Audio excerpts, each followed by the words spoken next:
សួស្តីបងប្អូននេះជាស្រូវដែលខ្ញុំព្រាជីកប៉ោះអាចលេនពីថ្ងៃទី4ណាបងប្អូនហើយនេះគឺថ្ងៃទីឥឡូវថ្ងៃនេះគឺថ្ងៃទី10ហើយអញ្ចឹងគឺឃើញខ្ញុំថាខ្ញុំដាក់បាន6ថ្ងៃបងប្អូនតែនេះជាការលូតលាស់បងប្អូនគឺវាប្រែឡើងខៀវជាងមុនដែរបងប្អូនតែគាត់ថានេះវាជាធម្មជាតិវាមិនមែនដូចអត់អាចដូចជីគីមីដាក់ទៅខ្ចីហើយរយៈពេល10ថ្ងៃឬមួយក៏កន្លះខែធ្លាក់វិញអានេះវាអត់អញ្ចឹងគឺវាល្អឡើងល្អងំហូតបងប្អូន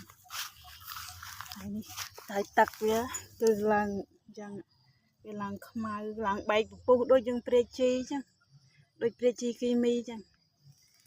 តែគាត់ថាគុណភាពវាគឺល្អងំហើយដីនេះគឺជាដីបកឲ្យបងប្អូនដីអត់មានជាតិជីអីទេដោយសារវាខ្ពស់ខ្ញុំបកឡើងអស់ហើយនឹងបើសិនជាដីល្អទៀតដឹងគុណភាពប៉ុណ្ណាវិញទេបងប្អូន